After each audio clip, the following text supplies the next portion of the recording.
nyuma yaho utwa Jangwani akomeje kuba hagati y'inkotanyi ari kubazwa ibyerekeranye n'ikoreshwa ry'amafaranga ya APR FC mu buryo butemewe ndetse n'impapuro za APR FC cyangwa za Minisiteri y'Ingabo mu buryo butemewe. Ikipe ya APR FC yahise ishyiraho uwitwa super manager umuvugizi w'abafana ba APR mushyashya kugira ngo aze akavaringe icyuho cya Jangwani.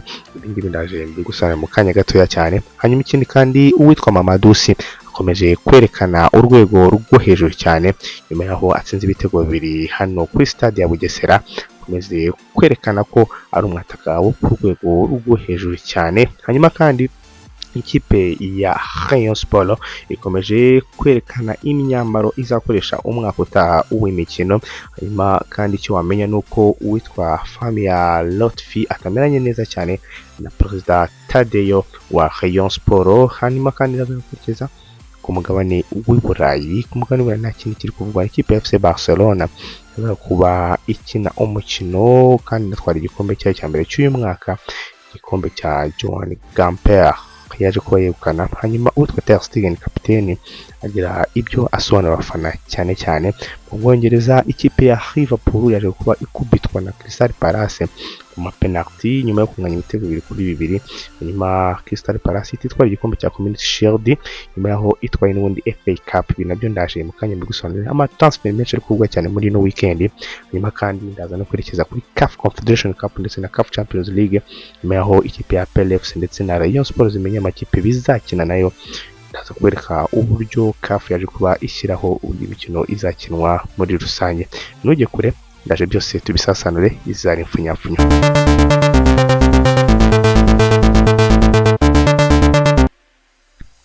Yes, reka nguhe ikaze kandi nizere ko umeze neza cyane we nshuti mukunzi wa Real Media TV. Ubu kanze kuri subscribe uri umuntu wakadasohoka cyane, ndagushimira cyane, uri umuntu w'umugabo. Hanyuma kandi utarakanda kuri subscribe ni umwanya mwiza kugira ngo ukandeho kugira ngo tujye dukomeza tubane mu makuru yacu agiye atandukanye. Ibyo tukiraho ujye tubibona uri mu ba mbere. Hanyuma rero kankwifuriza komeza kugira igihe byiza wowe uri mu Rwanda ndetse nawe uri hanze y'u Rwanda. Reka nizere ko nawe ukomeje kumera neza cyane. Yaba utameze neza kandi komeza wizere ko Uwiteka akureba kandi abizi neza ko mu minsi iri imbere cyangwa mu gihe kiri imbere uraza nawe kumera neza cyane. Reka nshimire wowe kandi subscribe, uri umuntu w'agaciro cyane kandi wowe utarayikanda ni umwanya mwiza kugira ngo uyikande kugira ngo tujye dukomeza twibanire n'amakuru yacu agiye atandukanye. Hano tuba tubagezaho amakuru atomoye kandi atarimo ibikabyo cyangwa amakabya nkuru. Hano tubagezaho ya makuru ya nyayo atarimo isebanya cyangwa gukabya.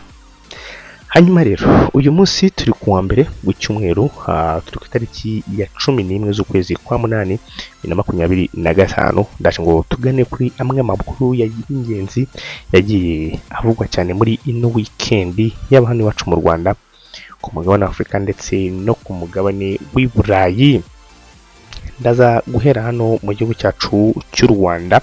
Nyuma yaho ku munsi wo kuwa gatandatu hazaga kuba haba tombora ya CAF Confederations Cup ndetse na CAF Champions League, aho benshi mu Rwanda twari twitegereje kureba ese amakipe azahagararira igihugu cy'u Rwanda azatombora ayahe makipe n'ayo makipe azakina nayo muri amajonjoro uko ari abiri ya CAF Champions League ndetse na CAF Confederations Cup.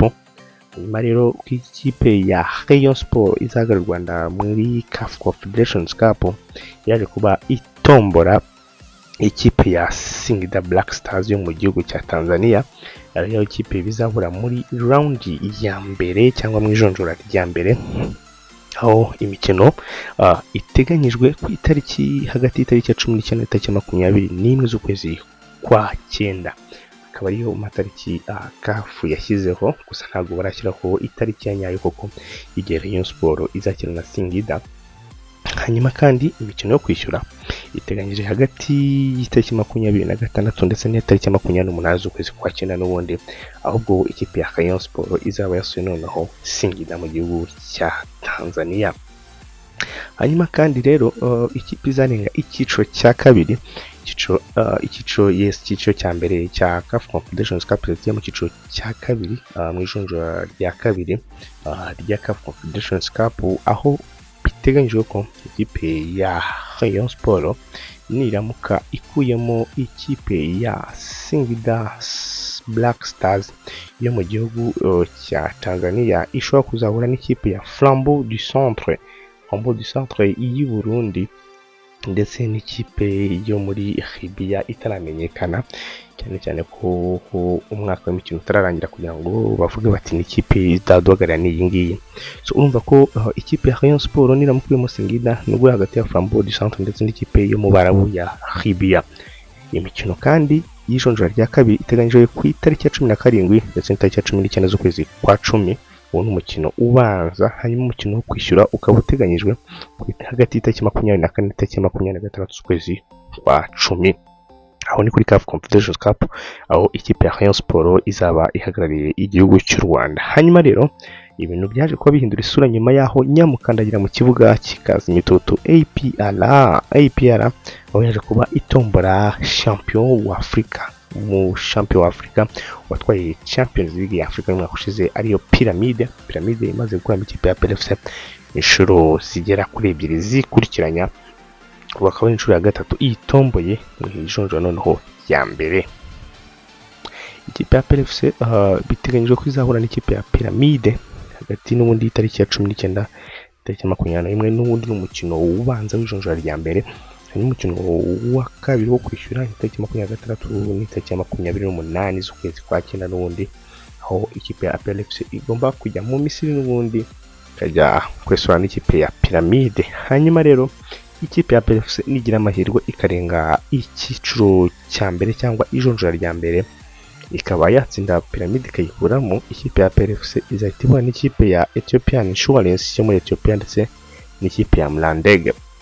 Aho ngaho urumva ikipe ya PLFC yamutswemo Pyramide byaba bisa nk'ibirangiye ko yaba yekeje muri matsinda ya CAF Champions League. Imikino y'ijonjora rya kabiri iteganyijwe hagati ya tariki 19 ndetse na tariki 19 z'ukwezi kwa 10, hanyuma imikino yo kwishyura ni tariki 24 kugeza ku itariki 26 z'ukwezi kwa 10. Hanyuma rero ndahita ngarukira ku butumwa nanone CDS Afande Mubaraka Muganga yaje kubagenera abafana b'ikipe ya APRFC ababwira ko nta gikuba cyacitse ko ikipe ya APR izakuramo Pyramide. Ubutumwa yageneye abafana nyuma yaho benshi bahise bacika igikuba nyuma yaho babonye ko Pyramide ari bakipe bagiye kongera guhura nyuma y'igihe kinini ibakuramo ibabangamira. Hanyuma rero munyemerere nerekeze ku munsi wo ku cyumweru aho ikipe ya PLFC yaza gukurikira umukino wa gishuti ikipe ya Bugesera hariya kuri Bugesera kuri stade ya Bugesera. Ikipe ya PLFC ikomeje kwitegura umwaka w'imikino imikino ya gishuti igiye itandukanye. Ikipe yaje kubitsinda ibitego 2 byose ikipe ya Bugesera itsindira ku kibuga n'ubundi cyayo i Bugesera. Uwitwa Mamadou Sy akomeza kwerekana ko ari umukinnyi ukomeye cyane, umwataka wagiye uzanirwa abandi bataka, ariko nawe akomeje kwerekana urwego rwo hejuru. Ku munota 38 ndetse no mu 88 Mamadou Sy yaje kubatirikamo ibitego 2 byaje kubesha ikipe ya PLFC insinzi. Ikindi kandi kuri Mamadou Sy muri no mikino ya pre-season icyo wamenya nuko Mamadou Sy mu mikino 6 yose amaze gukina amaze gutsindamo ibitego 5, cyerekana ko uyu muhungu ari ku rwego rwo hejuru cyane. Nyiri ku ikipe ya PLFC kandi reka mbabwire ko witwa super manager nyuma yaho witwa Jangwan umuvugizi w'abafana b'ikipe ya PL ari mu maboko y'ubutabera ari kubazwa byinshi bigiye bitandukanye ku cyerekeranye n'ikoreshwa ry'amafaranga ya PLFC mu buryo butemewe. Ikipe ya PLFC yahise ishyiraho uwitwa super manager umuvugizi w'ikipe ya PLFC, umuvugizi w'abafana b'ikipe ya PLFC by'agateganyo bisubiremo nyuma y'aho PLFC ifite campaign zigiye zitandukanye muri ino minsi, cyane cyane nka campaign iri hafi y'inkera y'abahizi iteganyijwe itariki 17 z'uku kwezi, aho ikipe ya PLFC igomba gukina Power Dynamos. Ubwo rero ni campaign uwitwa Jangwani yagakwiye kuba ari gukoraho cyane ko abafana ba PL bisa nkaho nta makuru ahagije babifiteho. Ubwo rero super manager yahise afata inshingano zo kugira ngo ahagarariye Jangwani, hanyuma akomeza avugira ikipe ya Nyamukandagira mu kibuga kigasa imitutu. Abafana ba PLFC mwakiriye gute uwitwa super manager? Uyu nguyu wavugiraga ikipe ya Vision umwaka ushize w'imikino, hanyuma ikipe ya Vision ikaza kuyimanuka mu cyiciro cya kabiri. Hanyuma rero ubumwe navuga kuri super manager nuko ari umugabo uzwi cyane, nawe uzi gushyushya ibintu cyangwa gukabiriza ibintu cyane. Uyu nguyu ku mbuga nkoranyambaga arazwi cyane super manager, so reka nizere ko azagerageza gukorera mu ngata uwitwa Jangwanovic. Hanyuma rero reka nerekeze ku mugabane w'Uburayi nihuta cyane, ndaza kwerekeza mu gihugu cy'Ubwongereza nyuma yaho ikipe ya Crystal Palace kuri finali ya FA Cup mu kwezi kwa gatanu itariki 17 yazaga kuba itsinda ikipe ya Manchester City ku mukino wa nyuma ikegukana igikombe cya FA Cup. Kuri iki cyumweru hari umunsi nanone wo kwigaranzura ikipe ya Liverpool kugira ngo itware igikombe cya Community Shield. Nyuma yaho umukino wangiye ari ibitego 2-2, aho uwitwa Hugo Ekitike yari yafunguye amazamu ku ikipe ya Liverpool atsinda igitego cye cya mbere mu mukinnyi mushyashya wa Liverpool. Hanyuma uwitwa Jean-Philippe Mateta aza kuba yishyura, hanyuma ku munota 17 ku munota 21 witwa Frimpong nawe umukinnyi mushyashya cyane waturutse muri Bayer Leverkusen yatatsinda igitego cya kabiri cya Liverpool. Abafana ba Liverpool bati igikombe turagitwara, ariko ku munota 77 witwa Ismail Sarr yaza kubashyiramo igitego cya kabiri cya Crystal Palace. Hanyuma ibintu babisubira dubi, amakipe yombi aza kuba yekeza mu penalty. Witwa Dean Henderson umuzamu w'ikipe ya Crystal Palace ahita akomeza kwerekana ko ari ku rwego rwo hejuru cyane, nyuma yaho kuyemo penalty kuri finali ya FA Cup batsindaga Manchester City bakazamura igikombe. Ubu ngubu yarayakuyemo penalty ebyiri ku ikipe ya Liverpool, bahita begukana igikombe cya Community Shield cyabo cya mbere mu mateka ya Crystal Palace. Crystal Palace imaze kugira icyo nakita nk'aho ari umwaka mwiza cyane, by'umwihariko kuri stade ya Wembley ikomeje kubahira cyane aba basore ba Crystal Palace. Hanyuma rero niva kuri Liverpool ndetse no mu Bwongereza muri rusange, ndaza kwerekeza mu gihugu cya Espagne. Ikipe ya FC Barcelona yaza kuba itangira nayo umwaka imikino itwara igikombe cya mbere, nyuma yaho ize kubitsinda ikipe ya Como. Icyatsindaga ikipe ya Como yo mu Butaliyani itsinda ibitego 5-0 ni ku gikombe cya Joan Gamper Trophy, aho ikipe ya FC Barcelona ku munota 21 witwa Fermin Lopez aza kubatsindamo igitego ku munota 21. Hanyuma ku munota 35 Fermin Lopez aza kubashyiramo ikindi gitego, Rafinha aramwakira ku munota 37, Lamine Yamal ku munota 42 aterekamo igitego, arongera asubiramo ku munota 49 asubiyamo ikindi gitego. Icyabaye ikindi kandi ni ikihe, nyuma yaho uwitwa Marc-Andre ter Stegen akomeje kuvugwa byinshi cyane hagati yiwe n'ikipe ya FC Barcelona, yaje kuba agaragara ko no mukino avuga ijambo rikomeye cyane, avuga ko ubu ngubu we n'ikipe ya FC Barcelona bameranye neza cyane. Ubu ngubu yamaze kugaruka mu ikipe, ubu ngubu igikurikiyeho ari ugukorera hamwe kugira ngo ikipe igere ku musaruro, hanyuma ikipe ya FC Barcelona tuyibone ikomeza kugaruka ku ruhando mpuzamahanga na kapiteni wayo Marc-Andre ter Stegen. Ikindi kandi wamenya ni uko witwa Fermin Lopez yamaze kwemeza yuko azagwa mu ikipe ya FC Barcelona, nyuma y'aho ibihuha byinshi bikomeje kumwerekeza mu makipe agiye atandukanye, by'umwihariko mu ikipe ya Al Nassr ndetse n'andi makipe yo mu gihugu cy'Ubwongereza nka za Tottenham. Fermin Lopez yaje kuba atangaza ko agiye kuguma muri Barca, abafana gutuza bahagama bagashyira umutima mu gitereko kuko ntaho azajya. Hanyuma kandi ndaza kwerekeza kandi ku ikipe ya Manchester City. Ikipe ya Manchester City zimwe muri transfer ziri kwivugamo n'uwitwa Jack Grealish. Nyuma yaho akomeje kugira umwaka cyangwa ibihe bitari byiza mu ikipe ya Manchester City nyuma ya sezo y'igitangaza yagize ubwo Manchester City atwaraga igikombe cya Champions League. Nyuma yaho byaje kugaragara ko uyitwa Jack Grealish imikino yiwe cyangwa umwaka wiwe w'imikino utakomeje kugenda neza cyane muri sezo ebyiri ziheruka. Uwitwa rero Jack Grealish biravugwa ko ikipe ya Everton yishaka kujya mu biganiro nawe.